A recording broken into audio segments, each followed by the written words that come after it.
हम सबकी पहचान कंठी माला से नहीं होती, हम सबकी पहचान हमारे विचारों से होती है। और लेकिन अभी हमारे विचार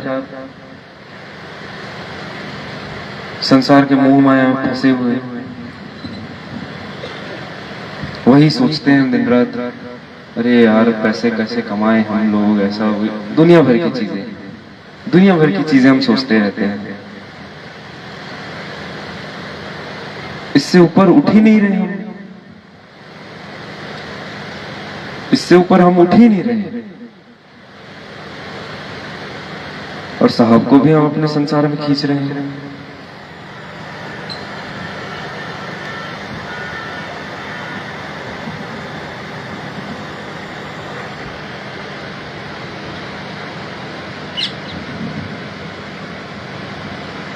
और हम कहते हैं हमारे साहब से हमें बहुत प्रेम है,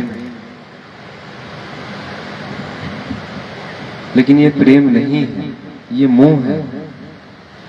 हमारे साहब से मोह है हमें प्रेम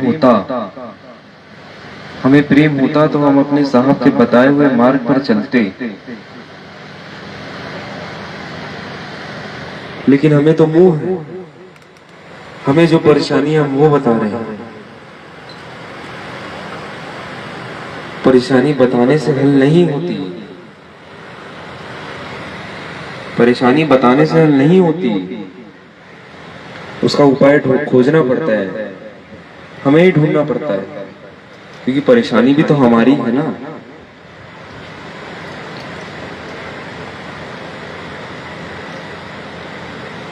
अब लोग चौका आरती कराते हैं कि घर में शांति बनी रहे, ये बनी रहे। चौका आरती कराने से शांति नहीं बनी रहेगी, चौका आरती कराने से आपसे मतभेद कम नहीं होगी।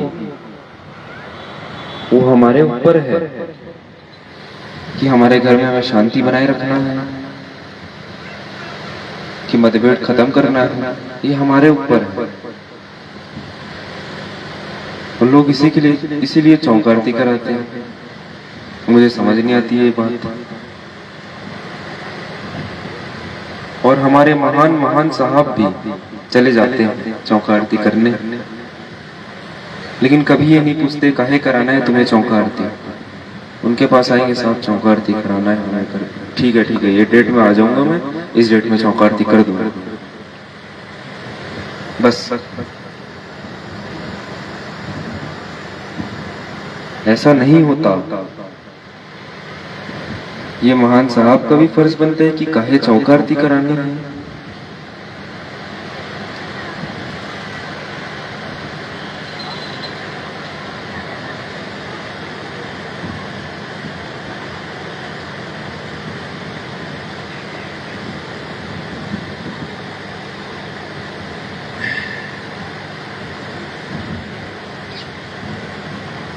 देखिए, इस यात्रा का उद्देश्य क्या है? लोगों को निस्वार्थ बनाना, अहंकार से मुक्त कराना, घमंड तोड़ना।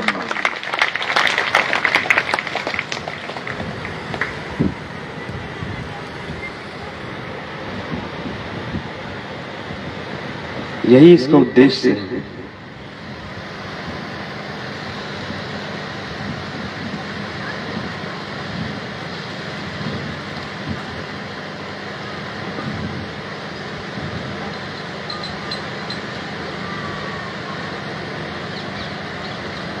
हम बस एक ही चीज सोचते हैं कि मैं उससे बेहतर करूंगा, उससे बेहतर बनूंगा। कभी हम ये सोचते हैं कि हम उसके लिए बेहतर करेंगे, उसके दूसरों को कुछ अच्छा करेंगे, लेकिन नहीं, हमें तो अपने लिए ही करना है। और फिर बोल देंगे कि हम तो अपने परिवार के लिए कर रहे हैं।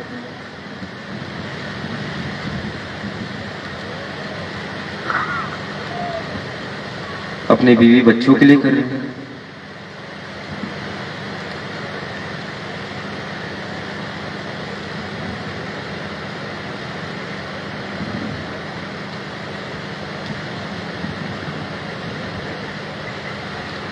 अगर अगर हमारे साहब से हमें प्रेम होगा, हमारे सतगुरु से हमें प्रेम होगा,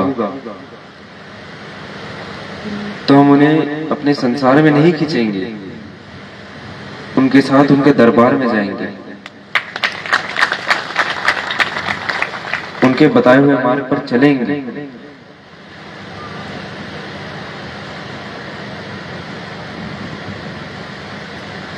मैं आप लोगों का यहाँ साथ मांगने आया हूं।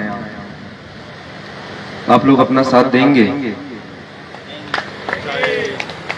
लेकिन इसकी एक शर्त है, बहुत छोटी सी शर्त है, ज्यादा बड़ी शर्त नहीं है। मानेंगे आप लोग?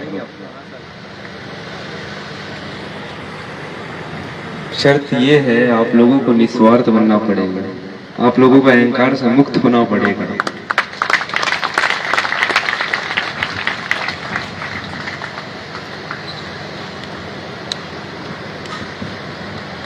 बस ये छोटी सी शर्त है। बहुत कठिन है साहब। अब ये तो लोगों के ऊपर है, किसे कठिन समझेंगे या आसान समझेंगे। कुछ लोगों के लिए आसान होगा, कुछ लोगों के लिए बहुत कठिन होगा। देखिए, कठिन तो है, इससे निकलने के लिए हमारी पूरी उम्र चली जाती है। 30-40 साल में पैसा कमाना है, उसके बाद भगवान की भक्ति करनी है। 30-40 साल का समय लगता है। 30-40 साल पहले पैसा तो कमाना पड़ेगा ना, परिवार को चलाना है, उसके बाद ही तो उनको भक्ति करनी है। बुढ़ापा आ जाए, वही तो, बुढ़ापे में ही तो भक्ति होती है लोगों से, वो भी नाम की। बीमारियों में चला जाता है बुढ़ापा।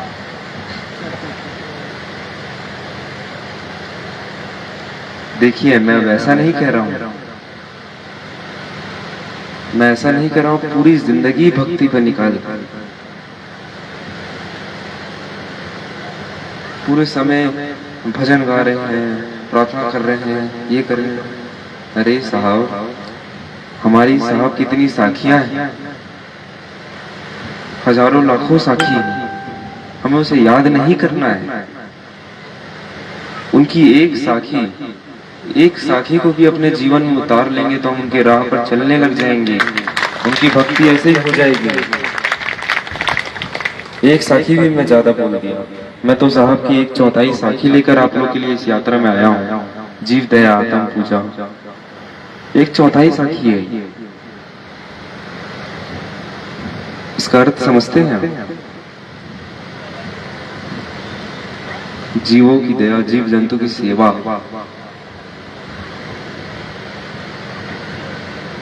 लेकिन हम तब ये कर पाएंगे जब हम खुद भले मनुष्य बनेंगे,